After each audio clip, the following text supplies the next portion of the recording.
And I'm a pretty informal presenter, so I hope that's okay. No, that makes two of us. Yes.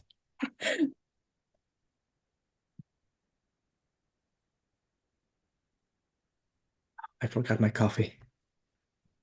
Oh well.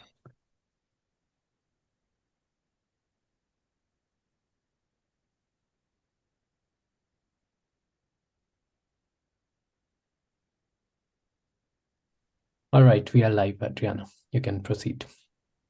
Thank you.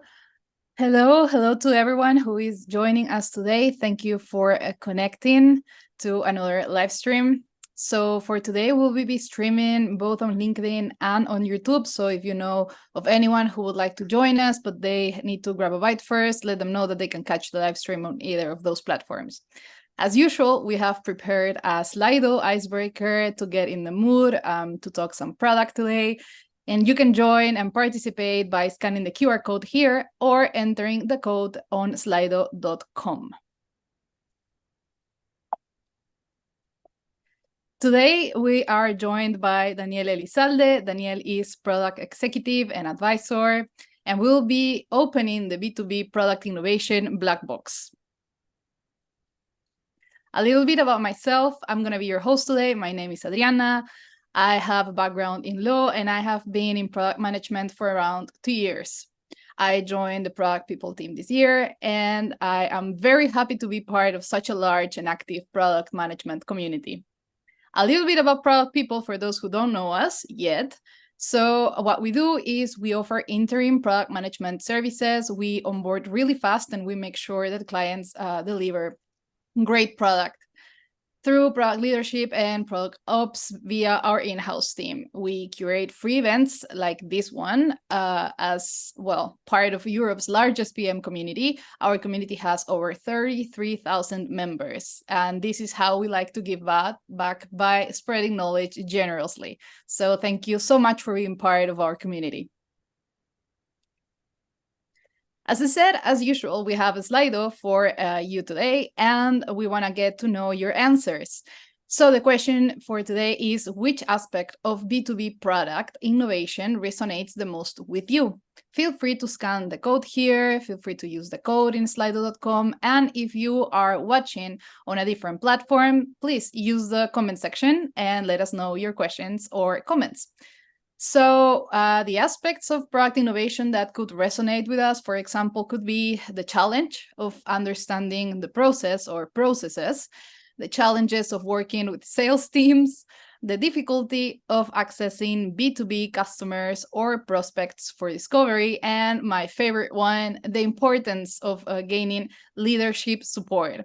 As someone who joined the product management team coming from a law background that has exercised private practice of law, mainly in a law firm, for several years, I can bear witness that one of the most challenging and yet rewarding things is to have is with an ally in the leadership that will help you push through with whatever innovation or improvement you would like to apply or implement in whatever you're doing, be it a case or developing a new product, improving a process, and so on. So once again, feel free to use the code or scan the QR, maybe leave us a comment as well. We can see now that, wow. So 57% of our answers think that one of the aspects that resonate with them the most is the difficulty of accessing B2B customers or prospects for discovery. Discovery can be a tricky part of product. And a similar amount believes that the challenges of working with sales teams are the aspect that resonate with them the most. Hopefully, maybe Daniel will let us know which aspect resonates with him as well. So, well, we have almost 30% that believe that the challenge of understanding the process is also an aspect that resonates with them. And I am part of this 30% that believe that the importance of gaining leadership support is what resonates with us the most. Well, we will keep this question up throughout the live stream, so we will come back to this by the end. Also, this will be the code and the QR we'll be using for the QA, so if you have them open, just keep them there in case you have any questions while you listen to Daniel. So without any further ado, I would like to hand over the presentation to Daniel, who's going to open the box. Thank you so much, Daniel, for joining us today. Thank you for having me. I'm really excited to be here. Can I start sharing my screen? Yes.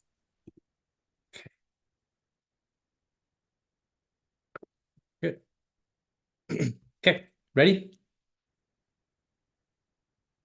Very good. Well, again, Adriana, Sagar, thank you so much for inviting me. I'm really excited to be sharing this information with you today. A little bit of an introduction from my perspective. I'm Daniel Elizalde. I'm a product executive turned author and advisor.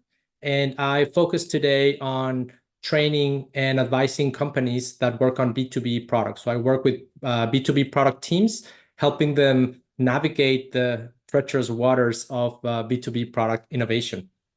And I've been doing this type of work for most of my career. I have over 25 years of experience in technology. Some of the background includes, I'm a best-selling author of the book, The B2B Innovators Map.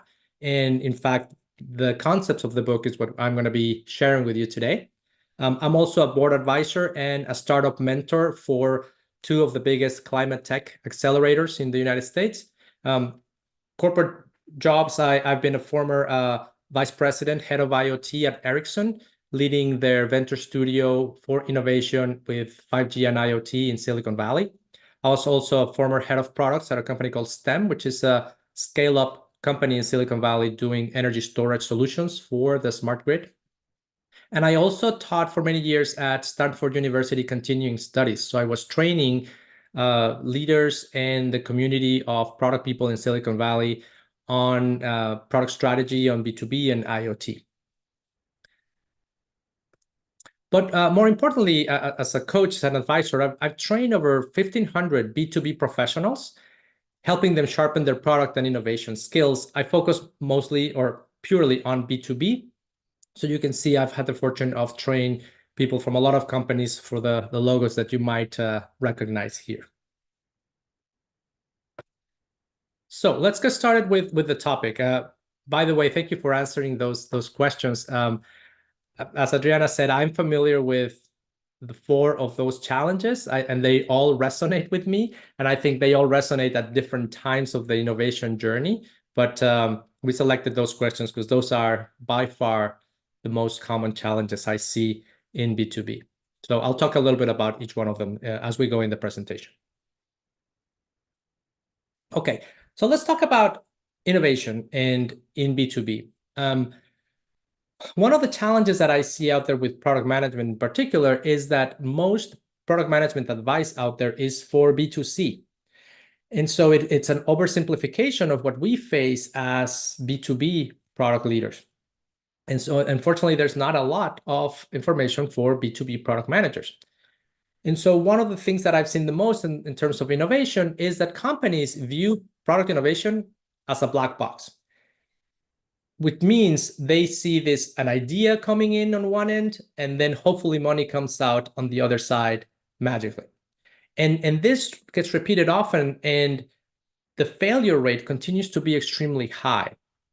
And so what I want to do today is share my experience of working in B2B innovation and opening this black box so you can see what's inside and how we can help foster a repeatable approach to B2B product innovation that results in reducing the risk of building the wrong product. So let's talk about this black box. So what are some of the challenges with an innovation black box? If you have this black box, it causes confusion on what to do next because there's no clarity. And as a product team, you really want to make sure that you're guiding your team and your company towards the next best move. But if you don't know what that move is, if you have a black box, there's confusion on what to do next. And that's why a lot of product teams lose credibility and they get overstepped because there's no clarity of where you're leading them. And so this confusion also causes constant pivots and chasing the latest shiny object. And those shiny objects usually come from stakeholders or from the sales team that they just talked to their latest customer or from the CEO that just went to the latest conference. And so they go all over the place because, again, there's no clear path forward. And all of this erodes the trust of the product function and removes the support from the stakeholders, because it's like, why should I trust you with time and money and resources if you really don't know, you're winging it, right? And so that is why it's very important to understand how to drive innovation forward. And so if you have all this causes of the black box, the result is a lot of wasted time and money building products no customer needs. And this is very frustrating for two reasons. One is, of course, the company wastes time and money, which can result in severe damage to the company. But many companies, they bigger companies, they have enough money that they can support these failures, and it is not that impactful, but they get eaten by the competition, and it results in very frustrated product teams. They're demoralized, there's a lot of turnover, and so it's not a good place to work when your efforts just go all over the place. So what can we do as product leaders working in B2B? By the way, if this resonates with you, put it in the comments that if this sounds familiar, I'd like to see that. I can't see it, but I'm hoping that, Sarah, you will tell me if it comes up. So let's start with the definition. So what is product innovation? So product innovation is not invention. It's not creating something disruptive and we're going to send rockets to Mars, right? Innovation is a process of creating new products that generate increased value for your customers and your company. So this is my definition that I have in my book. And I highlighted some of the key words here. The first is it's a process. And a lot of companies get scared about talking about processes, right? Because we want to be agile, et cetera, et cetera. But it is a process because most of the experiments you do are going to fail. So you need to be able to repeat this process until you find something that gets traction. So it's a process. The goal is to increase value for your customers and for your company. You can have something that works for your customers, but if it's not profitable, it doesn't work for your company, and vice versa. You might want to have something for your company for like next quarter revenue, but if it doesn't add value to your customers, they're not going to buy it, okay? So getting an understanding of what is innovation is the key. Now, product innovation is a journey. If we think about the black box where like money, ideas come on one end and money comes out on the other side, that's just not true. It's a long journey where you're going to have to take a lot of different milestones to go from idea to the various milestones and into scale. And it takes a while, and it takes a lot of effort and a lot of time. And what I've learned in my years of working in this space is that the first milestone is the most critical. Most companies never make it past the first milestone. And that first milestone is delivering value to your first 10 customers. In B2B, as opposed to B2C, right? In B2B, you're making a lot of money from a few customers. And so therefore, if you're able to get a new product and deliver value to first 10 customers, you will be able to get enough market evidence that you're on the right track. And then you can make next level decisions to go to the next milestones all the way to scale. But most companies never even get to 10 customers. And so that's why a lot of products fail because they can't pass this milestone. And what I want to share with you today is the map that I have created to go from idea to your first 10 customers, okay? And some people ask me, well, why not to scale? Why not more? If you can't pass the first milestone, then really nothing else matters, okay? So let's talk about this journey from idea to your first 10 customers. So I call this map the B2B Innovators Map, and it's a repeatable process for launching successful new B2B products, and this is the core of my book. The Innovators Map has 6 stages. Start with strategic alignment, market discovery, user discovery, solution planning, prototyping, and early adopter. Notice that it has arrows forward and backwards. So it is not necessarily a linear approach. It is an iterative approach. You have to go from strategic alignment. There's some specific outputs that I'll share with you in a second, to go to market discovery, and then user discovery, But if you don't find the necessary criteria to move forward, you have to go back and you can iterate in that stage. And that's how you move a lot faster. Instead of trying to push everything from beginning to end, you stay in the right stage until you have the right criteria to move forward. Now, having a process like this, it's very helpful with alignment with stakeholders, with sales, to eliminate confusion on what you're going to do next, because you can explain to your stakeholders, this is what we're going to do. This is what it takes to get to your first 10 customers. I am going to focus on this stage, and this is what I need from you. So it's a very powerful communication tool to let others know how you're going to get to the answers, okay? And I'm going to walk you through the criteria of each one of these stages in a second. One thing that I want to point out is that I designed this map to have two parts. The first 3 stages are all about understanding your customer's problems. And then once you have a solid understanding of the problem of your customer, then you go to the last 3 stages where you iteratively design, test, and build your solution. Okay? So most companies that I advise and that I work with usually want to start at the end. They want to start prototyping, putting something together. But when you start poking holes into their strategy, it turns out that they haven't done the work of the first stage. They don't fully understand their customer problem, and therefore everything they're doing on the back end is going to be building something that is wasteful and nobody wants. Okay, so it's very, very important to start at the beginning and iterate until you have a clear understanding of your customer problem, and then you can move into the solution space. Okay, so let's go through each one of these stages, and we only have a few minutes, so I won't go into a lot of detail, but feel free to reach out to me later if you have any more questions. So the first stage is strategic alignment. And this is probably one of the more important stages. As Adriana was saying, stakeholder management and stakeholder alignment is extremely important. One of the biggest reasons why innovation fails is because product teams don't know the ultimate goal that the company is after, right? So many of us are just thrown into, well, we need to innovate, or we need a new market, or we need more revenue, right? But how are you going to move your company forward if you don't know the direction you want to go? So the first step of the Innovator's Map is to get strategic alignment with your stakeholders and with your leadership team on what customer problem you're going to explore. And so notice those 2 words. It's a customer problem. It's not a company problem. You're trying to solve something for your customers. And then it's not a problem to solve. It's a problem to explore, because you don't know if you're going to find something there that you can build a solution. You're going to explore it, and hopefully you get traction and you can continue moving through the Innovator's Map, okay? And so the goal here in the strategic alignment stage is to get together with your stakeholders and your leadership team and decide what is it that we're going to explore.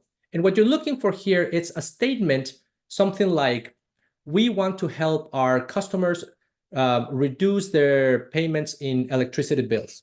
Okay, that is enough of a statement that gives you direction to explore through the innovation map. It doesn't tell you what to build. It doesn't tell you who to build it for, but it's telling you what the company is willing to support. We want a solution to help save on electricity bills, for example, and you can start from there. Okay, so that's kind of what you're looking for. In this strategic alignment stage, you're also going to build an advisory board, so a group of stakeholders that are very influential that will support you through the journey. And you're also going to start building your innovation team, okay? So once you have the agreement on what problem you're going to explore, you're ready to move into the market discovery stage. If you don't have that agreement, iterate on this stage until you do, or just abandon the innovation initiative altogether, because without that agreement, you're going to get nowhere. And in the book, I have a lot of specific techniques on how to get to that alignment, but we don't have time to cover those today. Okay, so you have alignment on what you're going to pursue. Then you need to move to market discovery. And the goal of market discovery is to understand who has the problem that you are going to explore. You can say, we're going to help companies saving their electricity bill, which companies? What size of companies? Who in that company is tasked with saving on their electricity bill, right? And so the main aspects here in the market discovery stage is understand your target market. So what type of company has the problem you want to explore, and who has that problem. And I call this person the champion. Probably you've heard in B2B, you have buyers and you have users, right? When you're doing innovation, you don't really need a buyer. What you need is a champion, somebody that knows how to navigate the organization, that is being tasked with solving that problem, and is willing to work with you on an unproven solution, okay?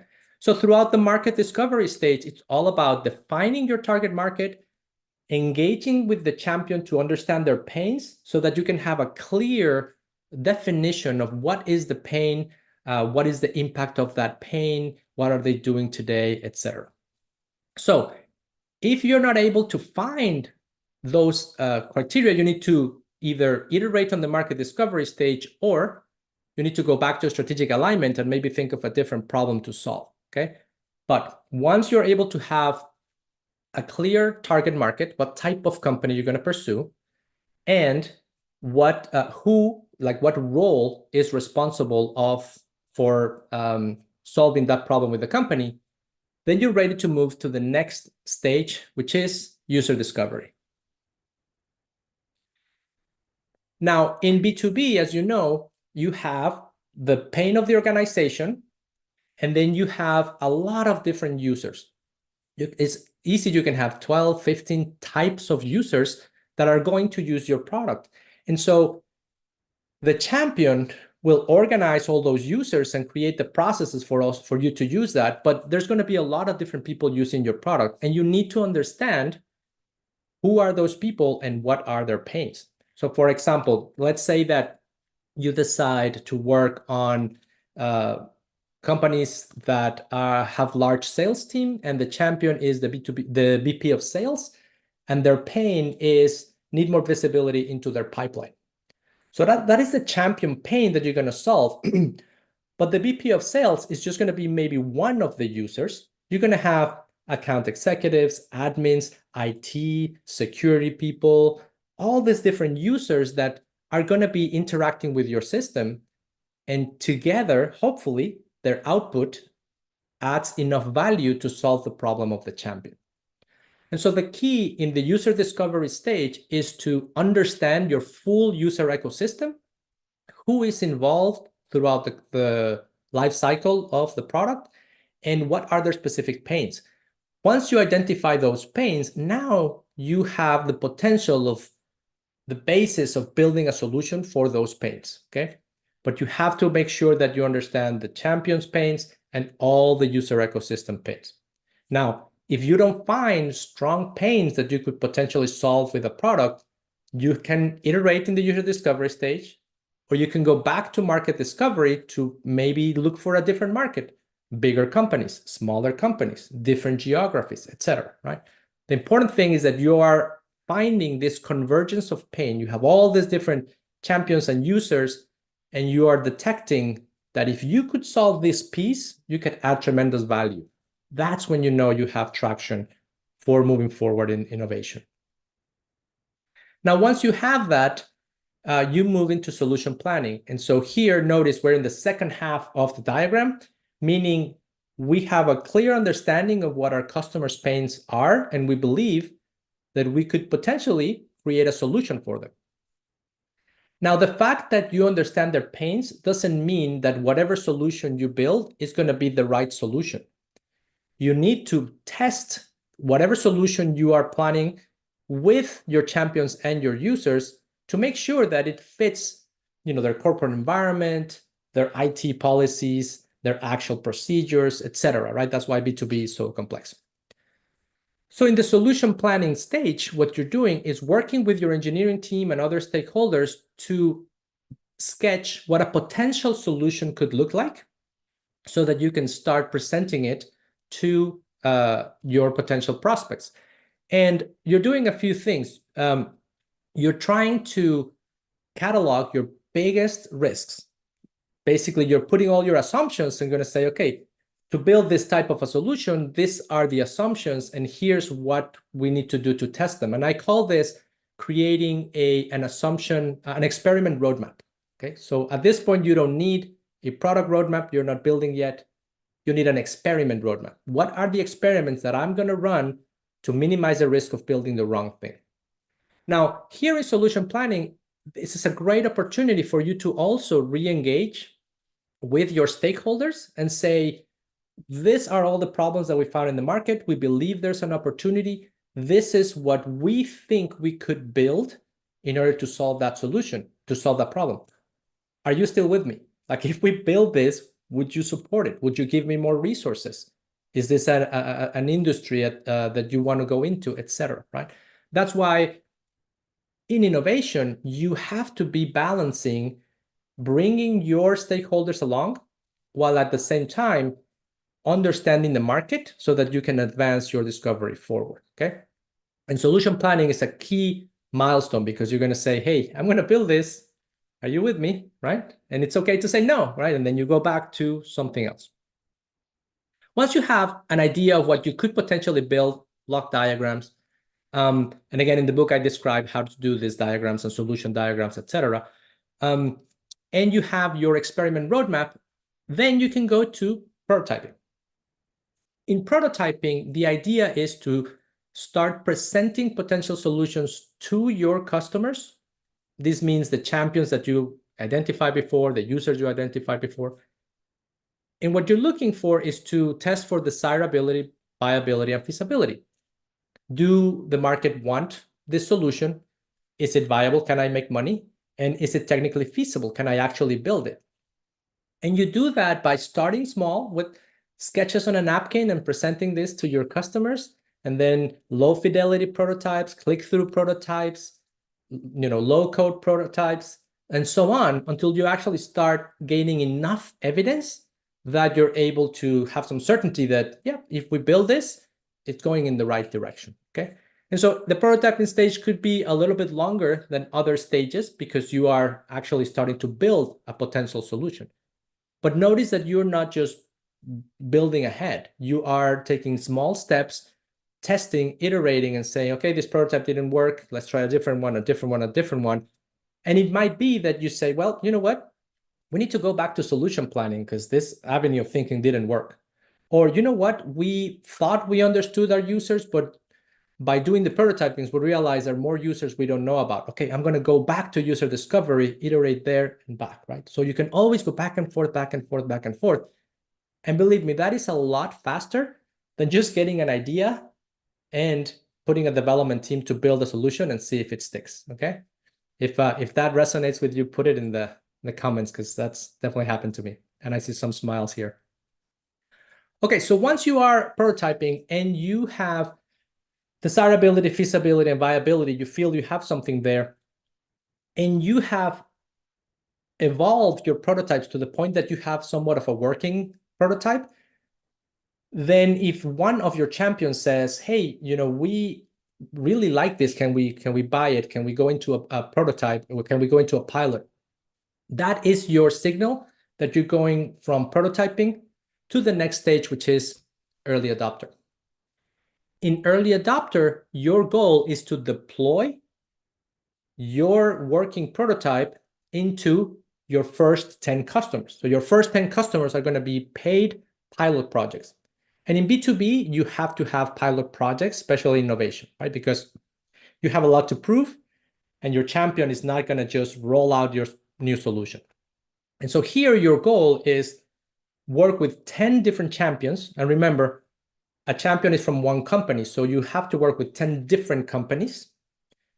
Deploy your solution and see if you can actually deliver the value that you promise. And you're testing for two things: whether you can deliver the value from a customer perspective, and also how hard is it to deploy, operate, maintain that solution, so that you can work with your stakeholders and figure out, are we really going to do this? Because it's going to require field teams, it's going to have hardware, it's going to need a partner ecosystem, et cetera, right? The key here is that once you work with 10 pilot customers, pretty much everything that's going to go wrong is going to go wrong. And so by the end of 10, you have the certainty that, okay, we have a good perspective that the market wants this, that we can deliver the value, that the customer is getting the value that we promised. And so at that point, you are moving to outside of the 6 stages into the next stage, which is have the next conversation with your leadership team, right? Do we push this forward? Do we go after the next 100 customers? Do we refactor? Do we have like tech debt? Who knows, right? But the important decision here is that you have proven that you can deliver value to 10 customers in the same target market.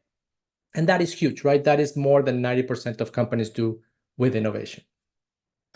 And so I know we don't have a ton of time, but I want to leave you with this last diagram. So this is the full map with the criteria of how you go from one stage to the other, from strategic alignment to market discovery. You have to agree on problem to explore, etc. And notice that you have the criteria of going back, right? From user discovery, if you have a wrong market or unclear champion pain, you can always go back and back and back, right? So with this, a lot of my clients and my students just print this out, put it in their office, right?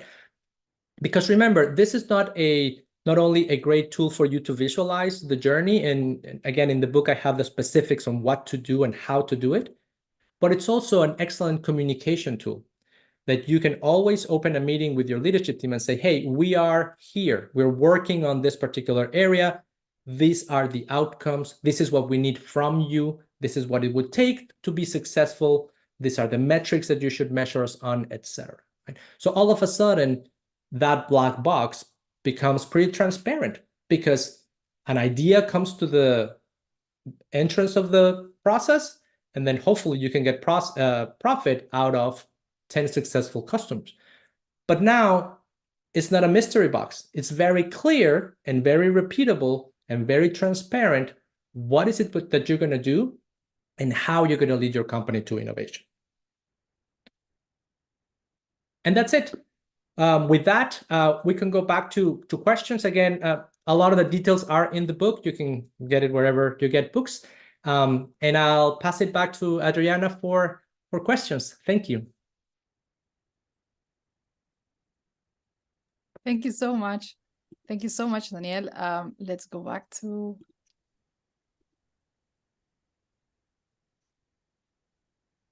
Oh, wow, we already have some questions, so... Great. Let's jump right in.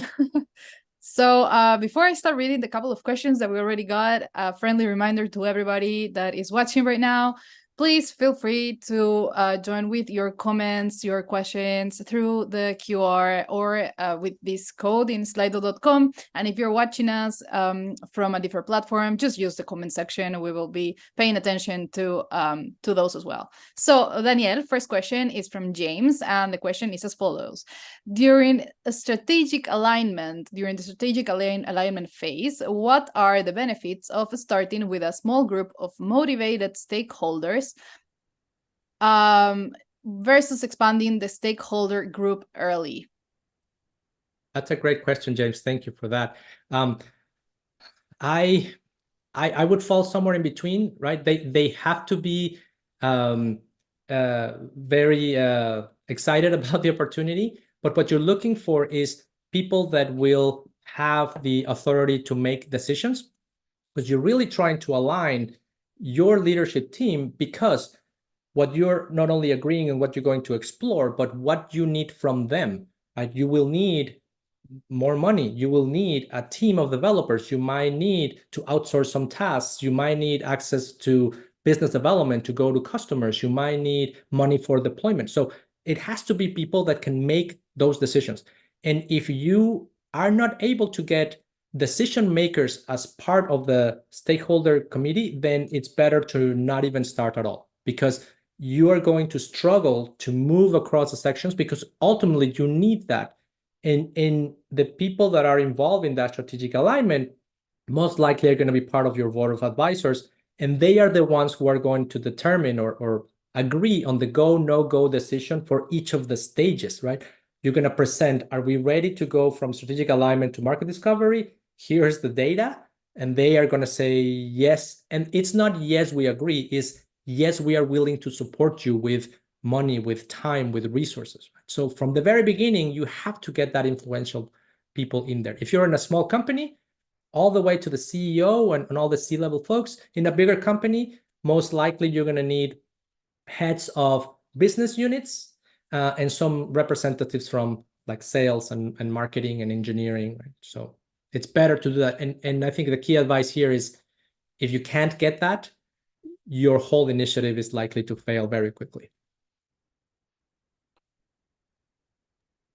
And you know what, Daniel, that I really feel it in my heart because as I was telling you, from my background in change management is definitely the kind of same ship. You really need to have an ally in the leadership so that the boat can sail smoothly and that you can actually go through all the process that you would like to go. And innovation is sometimes disruptive. So it's very useful to have someone on your side that will push along with you. So we have more questions. Let's hear it. So what is the difference between design thinking processes and an innovator's map? Yeah, that's interesting. So if you look at how I designed the innovator's map, is a complete journey from a product manager's perspective in B2B from idea to first 10 customers. If you look at the book and you look at the techniques that I use within each of the stages, you will see that I actually reference design thinking, continuous discovery habits, assumption mappings, all these different things. But those are just tools. The challenge that I've seen and that I've explored with a lot of my students and my clients is that there's an abundance of tools, but it's really difficult to know when to use what. And most of those tools, the literature is for B2C. And so in my book, when I use any of those tools, I explain how that actually works in B2B, right? When you do experiments, which experiments actually work in B2B, right? So the innovator's map is kind of like your high-level map. And then there's the tactics underneath each one, design thinking being one of them that goes across. I hope that makes sense. Thank you. Yeah, I think we had like a couple of similar questions on that line, and you tell me, Daniel, I think you just covered this, but just in case, we have one that is explicitly asking us, what are the key steps in the B2B innovators map, and how do those steps differ from other product development frameworks? And I think this just lands on the point you were sharing, right? Yeah, exactly. I think it's the 6 stages that I just mentioned, right? The strategic alignment, market discovery, user discovery, etc. Those are things that you always need to do. And if you look at other frameworks, anywhere from lean to like courses that other companies teach, they're usually around one specific thing. Like this is how you do discover a target market. This is how you do discovery for users. This is how you run a pilot program, right? But again, the challenge that I was faced and personally and talking to a lot of people when writing the book, where do those fit and how can I actually string them together so that I can create an actual map? And then how do you apply the B2B component, right? And in my book, I have a ton of examples, B2B examples of how I actually apply a lot of these techniques. And some of them are happy examples, some of them are failure examples, all from my career, right? So I don't shy from that. Yeah, thank you. I have, in my experience so far, I think that the not so happy examples are still happy in the long run, because it's necessary to know when to turn to an experience and be like, oh, so that happened, and these are the steps that we ensured in order to prevent that from happening again. And I think that having a process like this limits the error for any kind margin for any kind of error during the innovation process.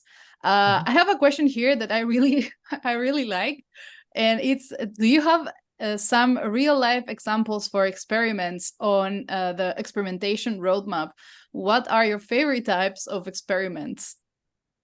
Yeah, that's a great question.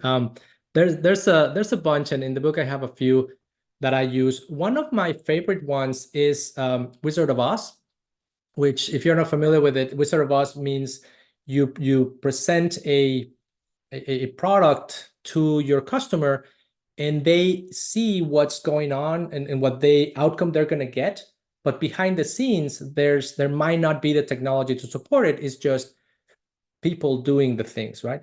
And the reason why I like that so much is because when you are working in B2B, when you present a concept to a customer or a prospect, in enterprise settings, those are extremely complex, right? Because data is going to come from warehouses and from databases, and integration from this and integration from that and from hardware. And it's really, really, really difficult to actually do a live demo of that. So if you're testing, at that point, the customer is going to see what they need to see, and they just need to trust you that you'll be able to do it in the backend, which, it's all very doable. But you don't need to spend the time wasting on doing all those things when you don't know if that's the right solution. So I've actually done it several times, especially with dashboards or analytics reports, when we just give the customer what they would see from their system. And behind the scenes, it's all manual. And that has been a really, really good tool. Interesting. Thank you for sharing that with us. We have one here about the early adopters. Where is the best place to find early adopters, and how to make them try your product when it's in early stages? Great question. So where you find the early adopters, that is one of the things that you have to agree at the very beginning, like at the strategic alignment stage, is to get some support from marketing or from business development to try to help you find those people so that you can do the interviews and you can, learn about their pains and build a relationship so that when you have something to test, they are willing to do that, right? So that's a nurturing effort, and you need help from other departments to find those people. And then I use the term early adopter, borrowing from Geoffrey Moore's book, Crossing the Chasm. And so what that means is that an early adopter is a person that has such a big pain and they don't find anything in the market, and they're willing to test an untested solution. And so by nature, early adopters are more willing to test your solution. And so what I tell people is that when you're talking to people that are not willing to test an early solution, they want something more robust with full integrations, with full documentation, you're not talking to an early adopter. So I think it's more about identifying those people. And if you identify the right people, then they're going to be very likely to try your solution. And one other thing that I learned, actually, I have a podcast and I talked to Geoffrey Moore about this. And one of the points that he made was that early adopters are people, not company. And so a company will have pragmatists and will have early adopters, whether it's a huge corporation or even a startup. Okay, so you just have to find the right person. You can't assume that a startup has early adopters and a large company has pragmatists. That's not true. You just need to find the right people. And that's why your target market is so important, so you can focus on the right size of company, on the right industry, on the right geography. And therefore, once you're that targeted, you can find those people. So it's not easy, but it's a lot easier when you find them than to try a broader approach. I said a lot of things. Hopefully that was clear. Actually, to me, it definitely was. And, we'll keep the Q&A open for a couple of more seconds. So if anyone has any further questions, we will just pick up on Rajesh's question. So this would be the last one for now. Does the first 10 customer milestone change if your focus is on a large enterprises instead of medium and small businesses? No, I don't think so. Because you're trying to get as many customers as you can in B2B.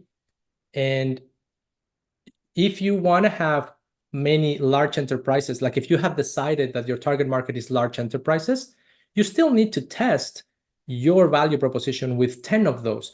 And I do recommend different companies, not necessarily just different departments on the same company, because you really want to test if you are converging on the right pain, if this industry and this size of company has this pain so that you can actually have a business. And so 10 is great in large corporations or smaller corporations. It's the same. It shouldn't be the same. It shouldn't be any different. I've heard the different variations of that question of, is like, does it have to be 10? Can it be 8? Can it be 5? Maybe, right? It's like 10 is a number that everybody can get behind. If you find 3, that's too few. If you have 8, but it's solid evidence, then you're fine, right?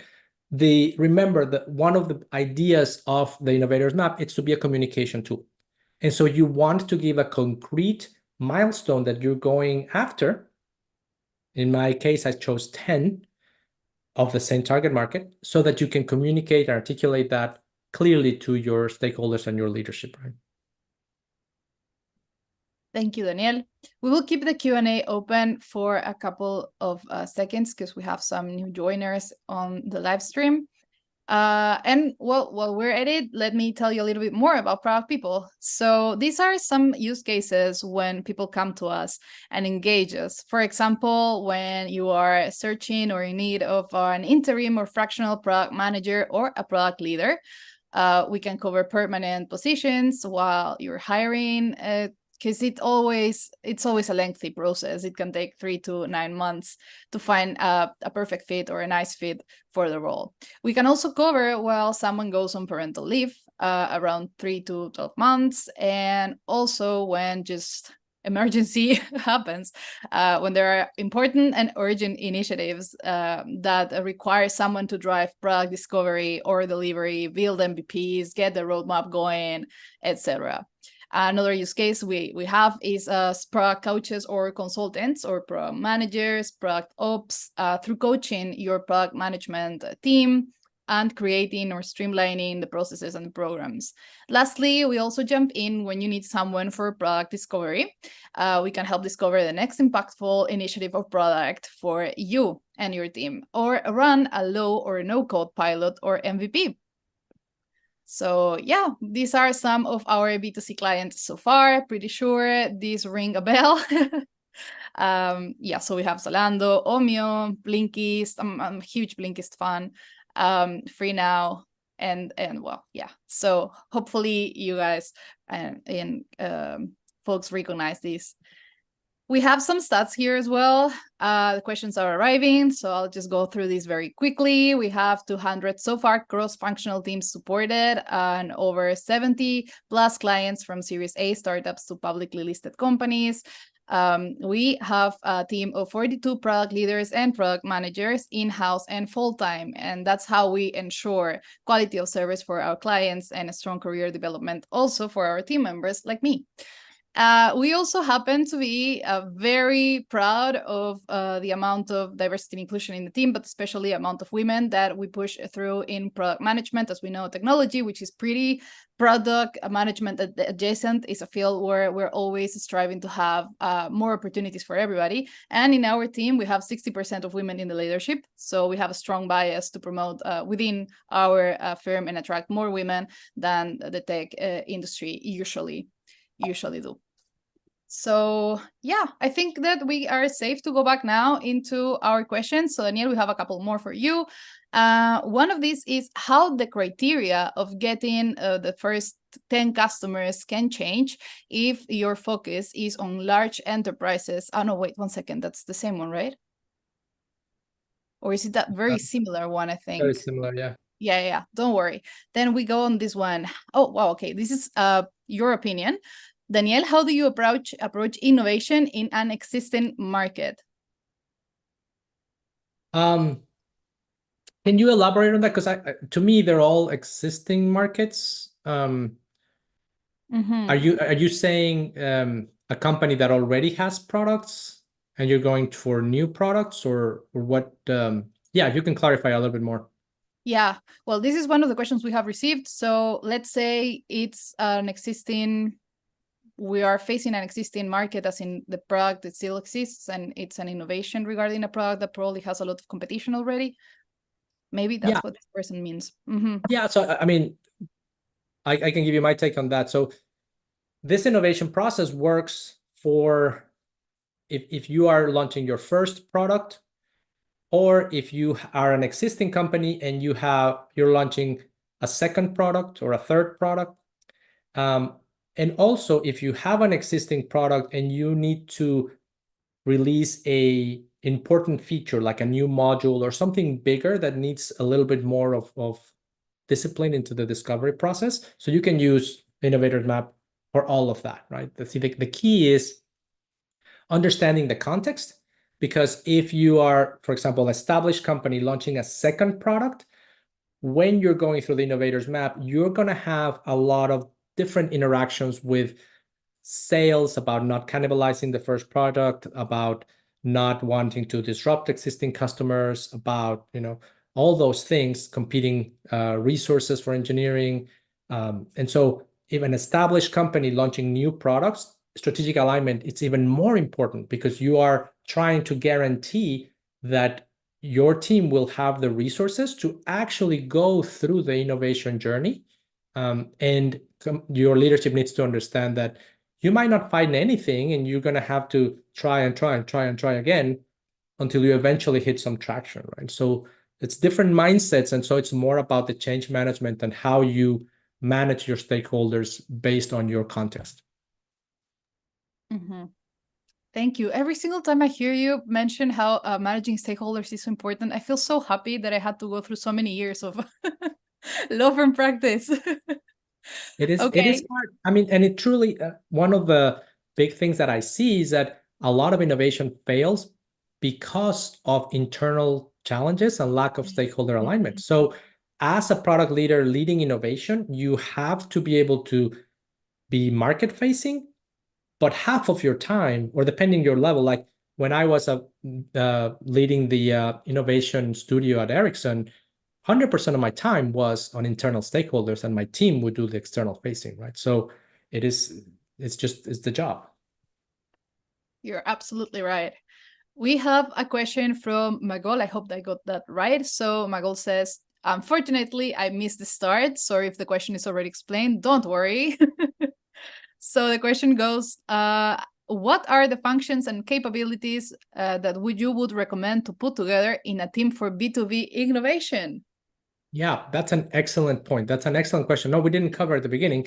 I actually have a chapter in the book about that. And so very early on, so my approach is to scale the team as you gain traction across the Innovator's Map. And so when you're just getting started, what you need are product skills, user research / discovery skills, some technical skills, and maybe some business development skills. Now, notice that I say skills, because depending on the size of your company, you might not get like 4 or 5 people dedicated to this.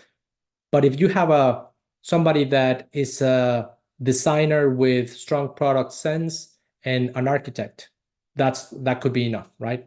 So it's just a matter of, as long as you have those skills, it could be 1 person, 2, 3 or 4 or 5, or like in a big company where I was, at Ericsson, I had a team of 25 people, but it's all skills, right?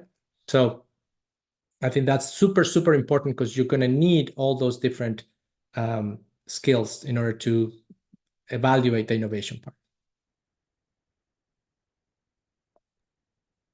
Perfect. I think, I love that last question, to be honest. So yeah, I'm very happy. I'm very happy. What's the name again? I'm very happy Magol made it to the to the live stream.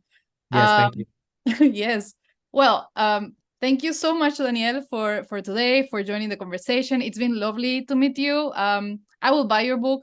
I absolutely love it. I hope that we can meet at some point and I can get your signature and your autograph. Yeah. Thank you so much for having me. Absolutely. Well, for everyone who joined us, by the way, next week we will be here with Jara Welny from HelloFresh. She's Associate Director of Product, to talk about innovating in corporate startups. And the specific case here will be building pet food. And if you love your pet, I'm pretty sure, just like me, you will be here next week. So that's on coming up next. Make sure you subscribe to our events list so that you can get notifications on all of these awesome talks that we create. So yeah, thank you so much. Have a great evening, afternoon, wherever you are. Thank you.